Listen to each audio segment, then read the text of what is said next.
Breaking information important అనాలిసిస్కి ఉపయోగపడుతుంది. 1000 ఓట్ల మధ్య తేడాతో 10 సీట్లలో మాత్రమే ఉన్నాయి. 3000 ఓట్ల డిఫరెన్స్తో 14 సీట్లు ఉన్నాయి రెండు పార్టీల మధ్య. సో కాబట్టి 5 రౌండ్లు దాదాపుగా కొన్ని నియోజకవర్గాల్లో అన్ని నియోజకవర్గాలు 4 కంప్లీట్ అయిపోయినాయి, కొన్ని నియోజకవర్గాలు 5 రౌండ్లు కంప్లీట్ అయినాయి. కేజ్రీవాల్ 386 ఓట్లతో ఉన్నాడు. సో ఇంకా అంటే దట్ మీన్స్ ఇంకా ఈ 10 సీట్లు 1000 ఓట్లతో అటు ఇటు ఉన్నాయి కనుక మారితే అధికారం అటు ఇటు మారిపోతుంది. దాంట్లో ఎవరెక్కువ ఉన్నారు? 1000 సీట్లలో ఎవరెక్కువ? ఆ డేటా రావాలి, అది కొంచెం డేటా మా రీసెర్చ్ టీమ్ కొంచెం ట్రై చేయండి. కానీ రజనీకాంత్ ఒకటి మనం కన్సిడర్ చేయొచ్చు, 5000 అబౌవ్ ఉన్న వాటిని you can take it granted, ఇంకా అవి డిక్లేర్ చేసుకోవచ్చు. ఒకవేళ 10,000 ఏమన్నా ఉంటే అనౌన్స్ కూడా చేసుకోవచ్చు. బట్ 1000 బిలో ఉన్న వాటిని we can't take it granted. అది ఏమైనా జరగచ్చు. స్లమ్స్ లో 1-2 ఈవీఎంస్ అటు ఇటు అయ్యాయి. మొత్తంగా మనం 20 నియోజకవర్గాలని రఫ్గా 20 నియోజకవర్గాలు వాలటైల్ సిచ్యువేషన్ లో ఉన్నాయి అనుకోవాలి.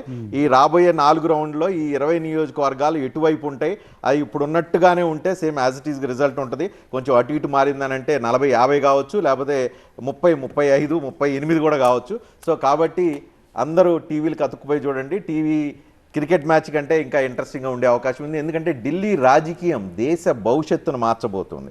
ఢిల్లీలో బీజేపీ అధికారంలోకి వస్తే దేశ రాజకీయం ఒక రకంగా ఉంటుంది.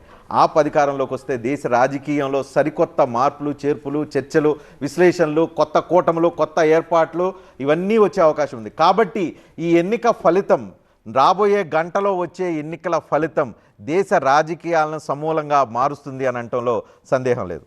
మీరు అన్నది కరెక్టే. దీంట్లో ముఖ్యంగా ఆప్ గెలిస్తే కనుక ఇప్పుడు అది చాలా మేజర్. నిన్న మీరు చూడండి, ఈ చాలామంది వన్ సైడ్గా చెప్పుకుంటూ వచ్చారు, కానీ ఆప్ అప్పర్ ఎండ్ 37 ఉంది, బీజేపీ స్టార్టింగ్ ఎండ్ 35 ఉంది. కనీసం 3 సర్వేల్లో బీజేపీ గెలుస్తుందని చెప్పిన వాటిలో కూడా ఆప్కు అప్పర్ ఎండ్ 30 పైన చూపించారు.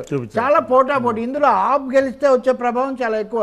బీజేపీ గెలిస్తే స్టేటస్ కో, ఎందుకంటే పార్లమెంట్ సీట్లన్నీ వాళ్ళకే వచ్చాయి. నిజంగా అంటే అట్లా కాదుగా, పార్లమెంట్లో బీజేపీకి షార్టేజ్ ఆఫ్ మెజారిటీ రావడం సొంతగా అది కొంత మస్కబారి. సో ఇప్పుడు కనుక బీజేపీ కనుక ఢిల్లీలో గెలిస్తే మళ్ళీ బలంగా మారిపోయే అవకాశం కనిపిస్తుంది. ఓవరాల్ ప్రొజెక్షన్ అంతా అది వాస్తవంగా. అంటే ఒక్కొక్క స్టెప్ మీరు చూడండి, రజనీ గారు మీరు ఒక మాట స్టెప్ బై స్టెప్ ఒక్కొక్క స్టేట్ గెలుచుకుంటూ వెళ్తున్నారు. కాదండి, ఇప్పుడు 50 సీట్లతో అలా తన్నుకుంటూ వచ్చుంటే అప్పుడు వేరే ఉండేది. ఒక 30-35 37 ఎండ్ ఆఫ్ ది డే గెలుపు నిజమే. కానీ ఇప్పుడు ఇవన్నీ చూస్తారు, మోదీ ఢిల్లీ కావటము, వరుసగా గెలవటము, రెండింటికి మధ్యలో తేడా ఉండటము. ఖచ్చితంగా బొటాబొటిగా గెలిస్తే బీజేపీకి పెద్ద ఇంపాక్ట్ ఏముండదు. అది ప్రతిపక్షం కనువిప్పుకు, జ్ఞానోదయానికి అది దారి తీస్తుంది. మనకింత అవకాశం ఉంది, మనం పోగొట్టుకుంటున్నాము, మనం కలిస్తే చాలా మంచిదని. అందువల్ల ఈ మాత్రం వస్తే కూడా మనకు పొటెన్షియల్ ఉందని. గెలిచినా ఓడినా ప్రతిపక్షం దీని నుంచి బెనిఫిట్ పొందబోతుంది. 30 స్థానాలు వచ్చిన తర్వాత అందులో ప్రశ్నే లేదు. గెలిస్తే మటుకు మరింత జ్ఞానోదయం కలగడానికి, మరింత ముందుకు రావడానికి అవకాశం, కన్సాలిడేషన్కు, కాన్ఫిడెన్స్కు.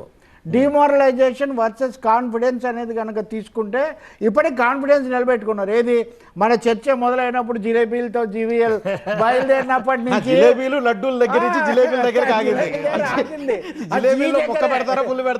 అది జీ దగ్గరే ఆగింది, లేదాగా కూడా రావట్లేదు. 50 నుంచి 40కి రావటం అంటే తప్పకుండా ఇది చాలా ముఖ్యమైనది. అంటే భారతదేశ రాజకీయాలను don't take them for granted. ఒక ఏదో బొంబార్డ్ చేసేసి ముందుగా చెప్పేసి అయిపోయింది అది అంత తేలిగ్గా లేదు. The average Indian common man, aam aadmi అంటే కేజ్రీవాల్ పార్టీ ఒకటే కాదు, భారతదేశంలో ఉన్నటువంటి ఆమ్ ఆద్మీ, ఒకవేళ ఆమ్ ఆద్మీ పెట్టిన వాడు స్కామ్ ఆద్మీ అనిపించుకున్నా కానీ ప్రజలైతే దాన్ని నిలబెట్టుకుంటారు అనే ఒక ముఖ్యమైన మెసేజ్ ఇక్కడ ఇస్తున్నారు. మీరు ఉదాహరణకు తెలంగాణ ఉద్యమం తీసుకున్నప్పుడు కేసీఆర్ మొదటి ఇమేజ్కి తర్వాతకు వచ్చిన ఈ తేడాలు ఎన్నెన్నో రావచ్చు. తేడాలు ఏమొచ్చినా ఓటర్ సాలిడ్గా ఉన్నాడు. ఆ ఉన్న ఆల్టర్నేటివ్ను ఏ రాజకీయ శక్తులతో ఉన్నాడో వాళ్ళతో ఉన్నాడు. డెమోక్రసీకి ఇది పెద్ద మెసేజ్. ఎవరు